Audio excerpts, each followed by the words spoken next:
What's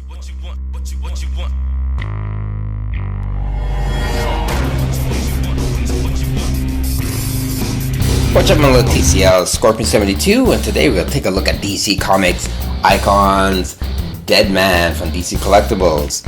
Alright, so he's in a winter box packaging. You can see his two hands there and his spirit aurora where he possesses people there, which is pretty cool.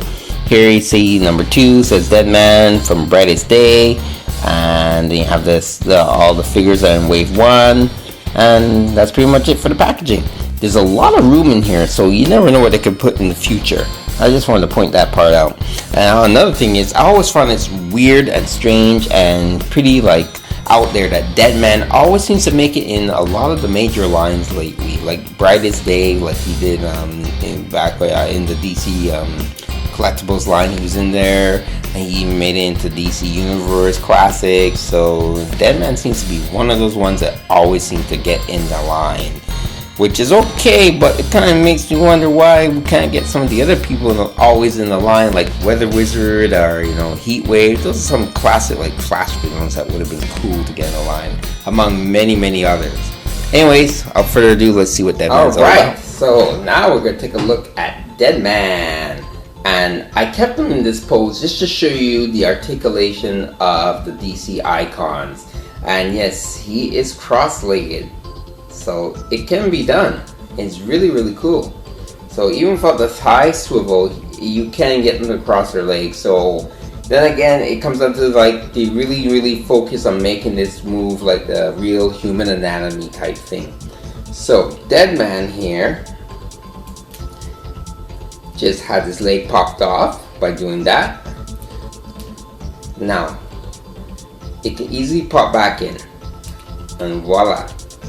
So that's a good thing, because that means it's not gonna break. And that pleases me a lot. So I had him in this cross-legged pose for a long time, so it's just nice to see that these are on ball joints that they pop off here and there, and it's kind of funny. I'm glad this happened on camera just to show that you may actually be able to easily customize certain figures in the future when you get more of them, and change around parts. So if they do an updated version of Batman and you say you like one part but not the next, well, mainly the legs and the head, you might be able to do that. So DEADMAN here is really well done.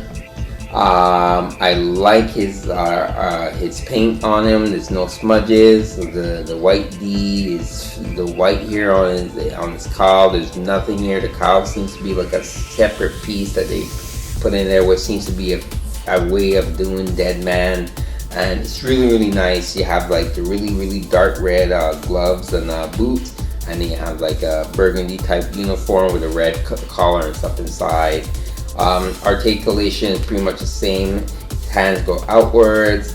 Here the head looks down, can kind of look up, which is another thing is that it should look up a little bit more. They're going to really be based on a human anatomy, because we have a way of looking up higher. Even if you do the ab crunch, we still should be able to normally lift our heads up higher and stuff like that. Anyways, this is not biology, this is action figure 101. Chest, upper chest twist from left to right, ab crunch, ball jointed legs, and you can turn them, twist them here at the ball joint. Double jointed knees, always good. Also double jointed elbows, I'm not sure if I mentioned that. And swivel at the wrist, as well as wrist articulation. And he doesn't have a boot cut. Even though he has a boot, there's no boot cut, which I found kind of strange. That would have been helpful. But he has ankle rockers as well as ankle articulation. So DEADMAN here comes with 2 extra hands. Let's see, you can get him standing up right there. So I have the open hand and a fist hand here, so he comes with 2 fist hands and 2 open hands in total. And the spirit array, which actually can kind of go on him a little bit, but it's not really meant for him, because it's meant to show that he's going to go and possess somebody else. So right now the person that really is best to show that with is Batman. So basically when you put it over like this, it's meant to show that, hey, Deadman now possesses Batman. I can't wait to really try this on Superman, only because of that episode when Deadman was in Justice League Unlimited and he took over Superman, and Superman didn't even know that Deadman took over him. I can't wait to put this on Superman. But it works on pretty much anybody, which is really pliable plastic, which I really like. So it's very stretchy. It's got the image of Deadman on it and everything. So it's really made to fit on just pretty much anybody in this line in the future. And this is really clever and something that's never been done before. And it's just the word I'm looking for is just like, so basically I'm looking for it's about time, because Deadman can't be seen by anybody with normal eyes. He's a ghost. So unless you have mystic abilities like say Swamp Thing or Constantine and stuff, you can't see Deadman. So this made perfect sense, and it's a perfect accessory to come with this figure. So like I did in my Batman review, I'm going to show you a bit of height comparisons with other types of figures.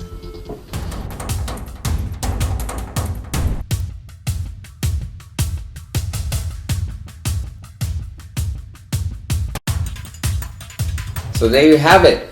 So Deadman here should be available still on online retailers, comic book shops, where you get your action figures. I do recommend them. I do recommend this line. As I mentioned before, I mentioned it again, these come with a little instruction sheet showing you how the accessories work, how to change their hands, which is pretty cool. And whoop, there you go, Deadman, don't fall down. He did. Yeah, so this line seems to be gearing up to be something really amazing. They're just full of surprises and I just love it. So Scorpion72, a review of DC Comics Icons Deadman. Telling you enjoy your toys, and until next time, keep playing. Ciao.